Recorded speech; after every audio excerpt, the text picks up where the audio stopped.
Hey guys, welcome back to my channel. Thanks so much for checking me out for the first time or coming back again. I really appreciate it. Please make sure you take some time to smash that like button and subscribe to my channel if you like what you see and you want to see more. Usually gaming content, but I'm open to non-gaming content, so just let me know in the comments down below what you'd like to see and what you think of today's video. This video is not sponsored in any way by Fatal Grips, but I do want to share that I do have an affiliate code with them. If you're looking for thumb grips, if you're looking for gaming accessories, whether it be for Xbox, PlayStation, Switch, they've got it all. I'm actually going to show you a few of my favorite thumb grips. I've got these on my PlayStation 4 controller. I do have some that I haven't even opened yet that are so super cute for my Switch. Look how adorable Pikachu and Stitch. I have got this awesome pair with the little icons from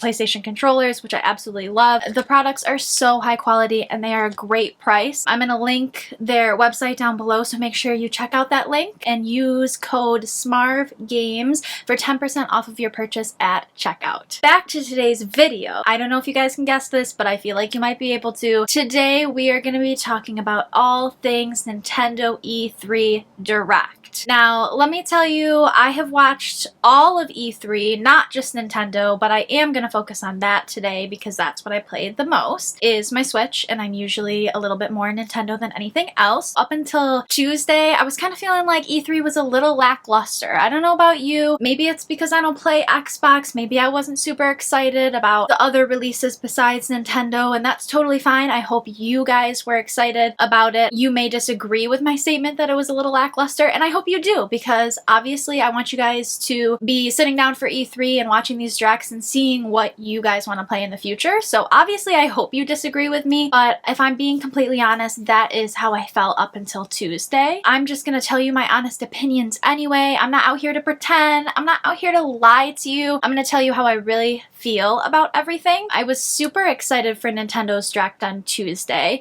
but honestly, in the end of it, as much as I was like, this is so awesome in the moment, it left me feeling kind of weird. Now, depending on what you're into and what you were expecting to see from Nintendo's Direct, you may have been left feeling kind of the same way. That something was just maybe missing, or it wasn't as exciting as you thought, but you kind of were excited. I don't know, I felt a little 50-50 about it. Now, let me just start out by saying I know that this last year has been absolutely crazy and unprecedented with the pandemic. So I am not sitting out here saying E3 was trash, that Nintendo's Direct was trash. That is not at all what I'm saying. All I'm saying is that there were definitely some things that I was expecting that I didn't see, or things that I wanted to see that were missing from the Direct. Things like Animal Crossing New Horizons. I feel like that was a super big miss for Nintendo. There are millions of copies sold. There are millions of players who haven't seen an update or anything really new and fresh in so long,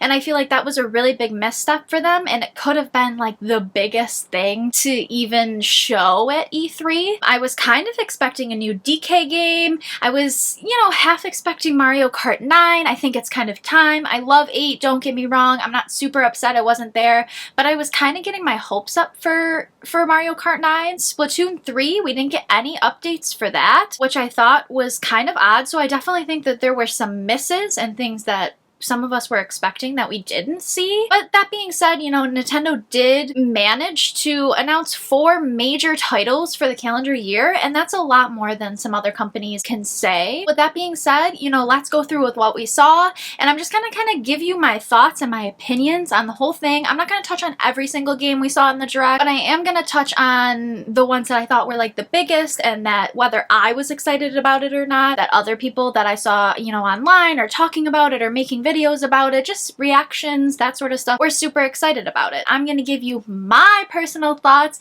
They don't have to be the same as yours. I would love you guys to leave your opinions in the comments and have like a little discussion about it, because I think we all kind of stand in different places. So let me just put that out there. I'm gonna start with Super Smash Bros. Ultimate. So I feel like, every Direct we wait and we see what characters they're gonna add to Super Smash. It's always been a thing. The hype's always there. We're always super excited. But this this time around, you know, for me personally, I wasn't super excited. I don't play any Tekken games. I don't know who this guy on the screen was. Like, I literally don't know anything. Please don't come for me in the comments. I'm gonna make that statement a lot during this video because I don't know everything. I don't play all the games. But you know what? If you're excited about this guy and you play Tekken and you're like, oh my god, I'm so excited. This is gonna be so awesome.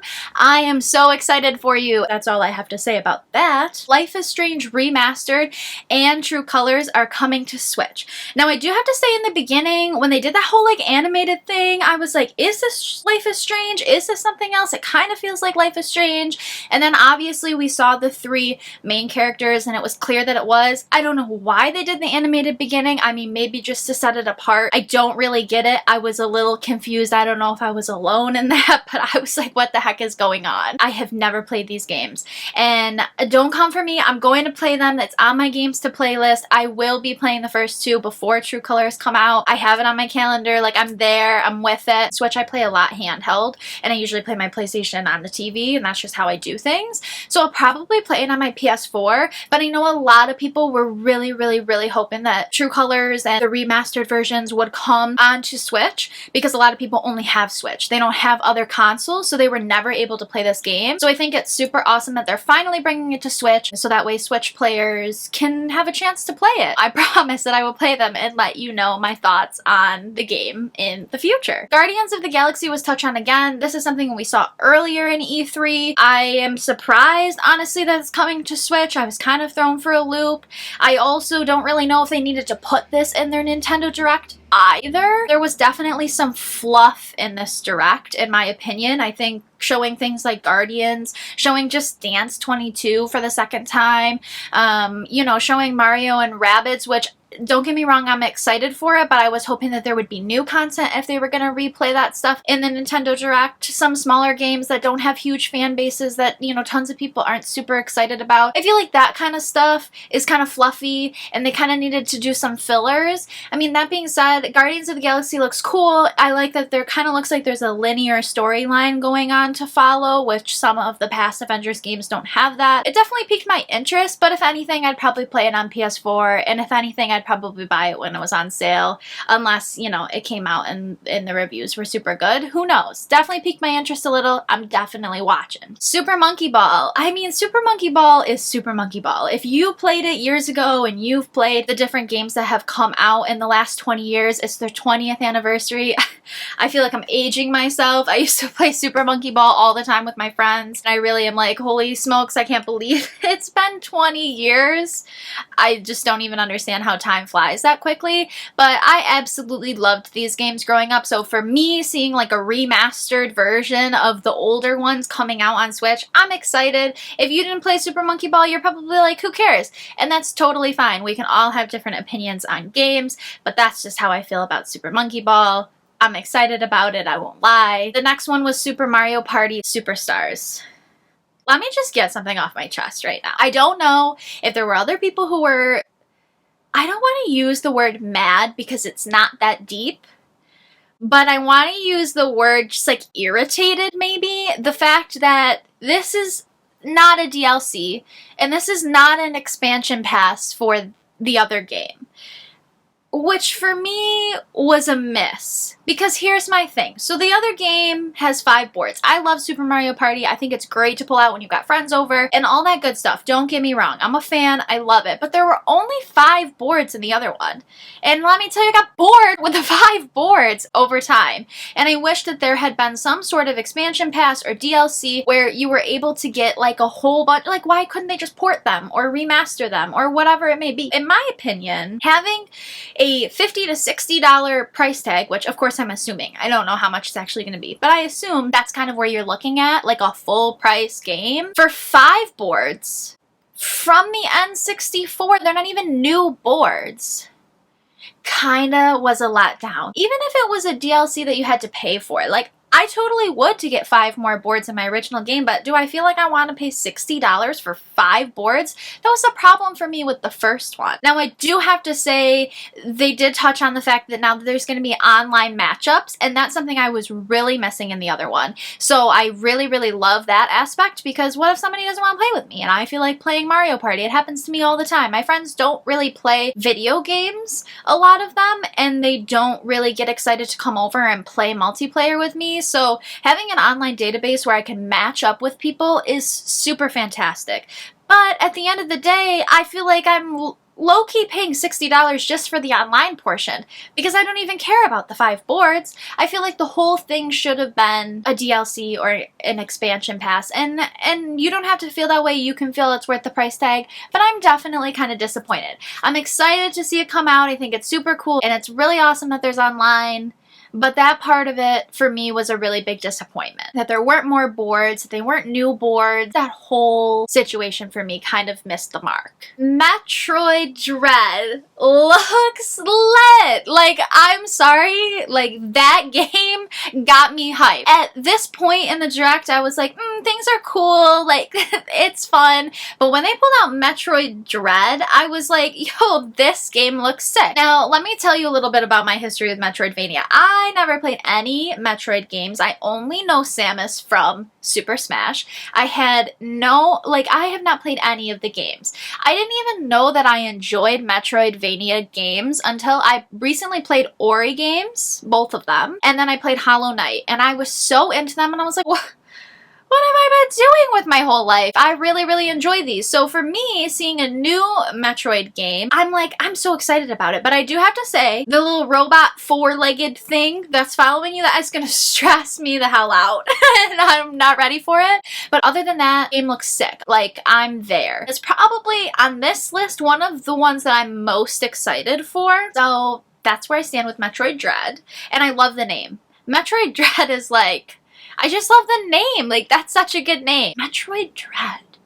Just kind of like Metroid Dread. I'm just into that. I just feel like that's a really good name. Whoever came up with that name, good job. You're doing your job right. I'm into it. Cruisin' Blast. What is this? Where have I been? Why did this look so cool to me? Why was I bumping? Am I gonna have to buy this game? Probably. Mario Golf Super Rush. Again, we know it's coming out. Nintendo out here with the shameless plug. I totally respect it. I mean, you gotta get people on board. This is like pretty much their next big title. So I totally get that. I'm not really into golf. I'm not really into Mario Golf. I'm not really into like anything golf. But I do have to say, them teasing the fact that there's gonna be like free updates with more courses, I was like, oh. Well, in that case, who knows? Maybe I'll be a pro Mario golfer. Maybe I'll even take out my golf clubs from when I was a child, get out there on the course, be inspired by Mario Golf solely because they teased updates. I don't know. I'm that kind of person. I'm weird, but I mean, I thought that was cool. Warioware. This game, there is an original. This game is different. I don't believe that it's like a remaster or a port. I think that it's like another Warioware game. I've never played this game before. I actually only know that this game exists because leading up to E3, I was watching Zach from Switch Force. Love his channel, by the way. Hey, shout out. If you ever see my video, I love you. I'm obsessed with your channel. You are amazing. I saw him talking about how he'd be so excited if this ended up on the E3, and I was like, I don't even know what this freaking game is, but he's so hype about it that I'm hype about it, which is the beauty of his entire channel. He can get me hype about dirty socks, I swear. When I saw it on the E3, I was like, oh my gosh, Zach was out here talking about that. Now I'm pumped up. It looks like a really fun game, especially like if they're doing co-op or like some sort of multiplayer. I have no idea about it, but I was definitely surprised to see it at E3. I think that a lot of people were probably surprised and not expecting it, but it definitely piqued my interest, and I'm definitely excited to see how it goes when it comes out and what people have to say say about it. SMT5.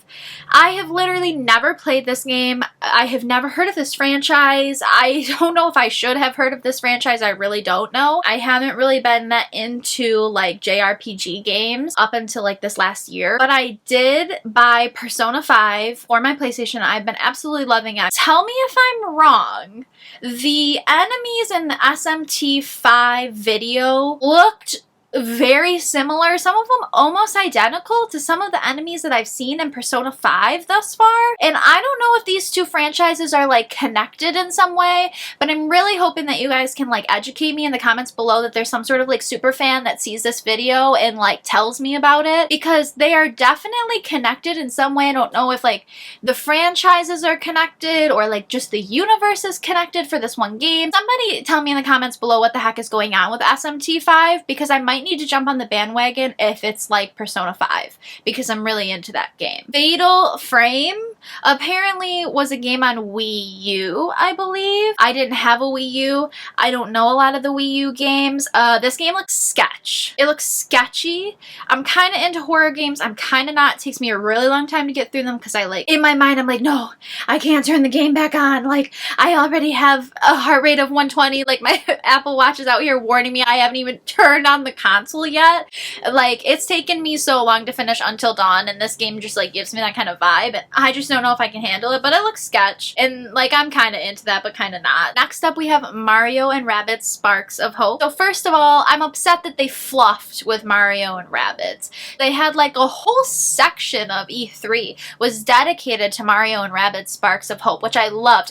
I could watch it over and over again. I have watched it over and over again. I was screaming in the car on the way to my cousin's engagement party. My fiance's like, what's the matter with you? And I was like, Mario and Rabbids! I'm so excited! I love the first game. I absolutely love it. I'm so excited that we saw it at E3. It's been 4 years, like, let's do this. But they gave us no new information, no new footage. Why did you even fluff with it? Like, why did you even, I mean, I get it. It's to fill a time slot, and some things, you know, we're taking up enough time. They had to fluff a little. I'm like, couldn't you have just showed us something else? But you know, aside from that, I am so excited for this game. The new Rabbid with the green and the black hair, whatever is going on over there, I'm like, who is this baddie? Let's get out here.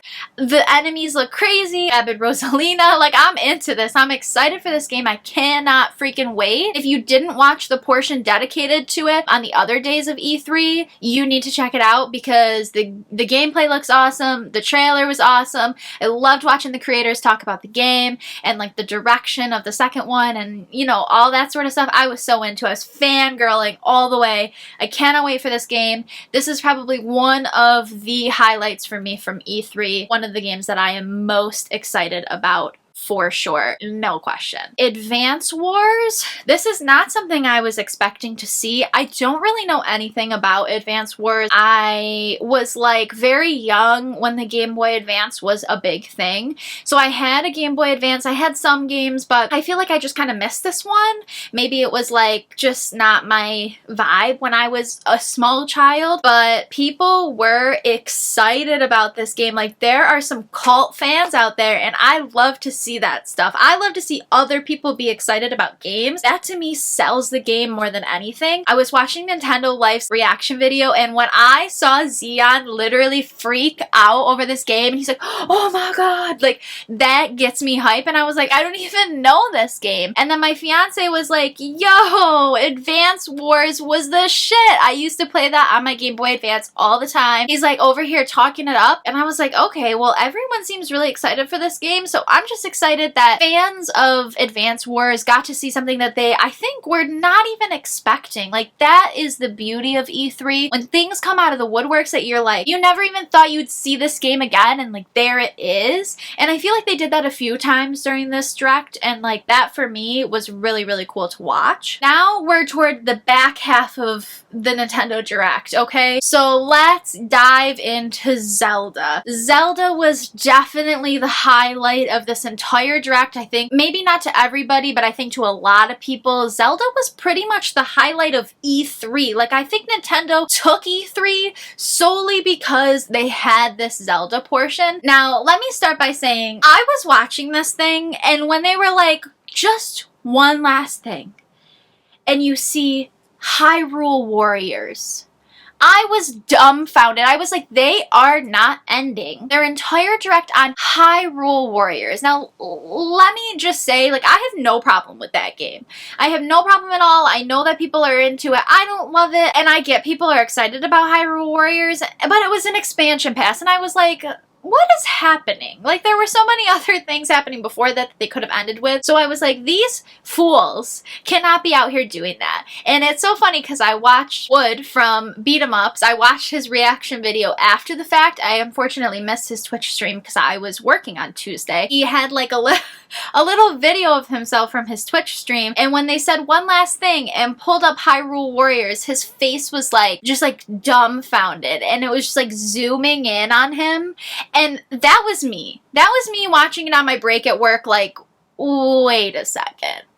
Are we serious? In the end, they had other things planned. Just Zelda as an overarching theme was going to be the last thing, but that was dangerous. I can't believe they did that. They really got me. I was ready to be like, what the heck is going on? Okay? After Hyrule Warriors expansion pass, they got out here and they have a new Game & Watch system, which is really cool. A great collector's item. And they actually jam-packed 3 full Zelda games in there, which is crazy to me, and this little tiny Game & Watch. I think that for Zelda fans, this is like a great collector's item, and the fact that they jam-pack 3 games on there. I'm not the biggest Zelda fan. I am a fan of Zelda, don't get me wrong, but I feel like I'm not really like a let's buy a collector's edition item for Zelda. I'm really not. Even I was like side-eyeing this Game & Watch. Like, oh, okay, that's really cool. I might be into it depending on the price point. Skyward Sword, of course they have to talk about that. That's coming out next month. I'm excited about Skyward Sword. I never got to play it on the Wii, so it definitely interested me. And I do have my pre-order ready. That comes out next month, so naturally they're gonna mention that in the Direct. Another shameless plug, of course, just like Mario Golf. Last but not least, the showstopper of the whole day, Breath of the Wild 2, or whatever they eventually commit to calling it. They have given it no name. They have given it no official release date. Unfortunately, I think that the pandemic has played a huge role in setting back the timeline of Breath of the Wild 2. And I think that it has really taken a toll on development, unfortunately. I think that honestly we probably would have seen it either holiday 2021 or at least, you know, first quarter 2022 if it weren't for the pandemic. Now they're using terms like aiming for 2022, and that was not like a big disappointment, but I definitely heard them say aiming and thought, uh-oh. What if we don't see it till like 2023? Who knows what's going on? But at the end of the day, for Zelda fans and Breath of the Wild fans, I think that it was enough. Like, this is what you want to see, and you wanted to at least see something new, and they had that. They had new content that actually showed quite a few new things. Questions I have about the footage: what's going on with the sky mode they have, that they've now included the skies above everything? Like, that is so cool. It looked amazing. I was screaming on my break. I was so excited. Why is Link's hair so long? What happened to his arm? He has this like crazy robot arm going on now, and it seems like he has new abilities that are linked to this arm. Linked. Clearly he has some sort of like reversal of time ability. We also saw him like literally like pull himself through that structure and like come out of almost like a little like port thing. He had fire shooting out of his arm. I don't know if we're gonna get these straight off the bat or if it's gonna be like the last game where it takes time for you to get all of these abilities. I have a lot of questions and no answers, but that doesn't matter to me. Like, that footage was everything. That took E3 for me. That brought it there for me. That was plenty. I think we all understand about the pandemic, and I think as fans, we all want to give them the benefit of the doubt that regardless of the pandemic, they're still working really hard for us, and they're working really hard to develop these amazing games that we all are dying to see. So to just get some sort of new footage and not be completely let down was really, really great, and I just like really appreciate them showing that they're still there for us and they're still working through all of this no matter how hard they've been hit. For me, like, that was the cherry on top of E3 for me. So let me give you my opinions about the Direct as a whole and E3 as a whole. So I think that the Direct, the Nintendo Direct specifically, I give it a 7 out of 10. I feel like it wasn't the best Direct I've ever seen, but I'm not out here saying it was trash. And the benefit of the doubt that the pandemic has really affected development and gaming software, I think that 7 out of 10 is a fair assessment, and I think that they did a lot better and offered a lot more than other parts of E3 that I saw. E3 as a whole, dare I say like 5 or 6 out of 10. I wasn't that interested in E3. There were some big things that I was super excited about, but overall I felt like it was a little lackluster, and I stand by that. My opinion is my opinion. Your opinion is your opinion. I would love for you to leave your opinions about any portion of this, about any portion of the Direct, or any portion of E3 down in the comments below. That would be so awesome if we could get like a little discussion going. I'd love to hear your thoughts overall, so definitely let me know. I think that we've pretty much covered most things from the Nintendo Direct. Thank you so much for sitting here and listening to my opinions. I really appreciate you checking out my channel, so please make sure you smash that like button if you like what you saw today and you want to see more in the future, and subscribe to my channel and come back for more. It means so much to me. I hope you guys had as much fun as I did making this and talking about this, and I just hope that you enjoyed this video, you enjoyed the Direct, and you feel like at least you got something that you were looking for and that you were wanting from this Direct. I'm gonna say goodbye to you guys for now, but I'll see you on the next one. Bye, guys.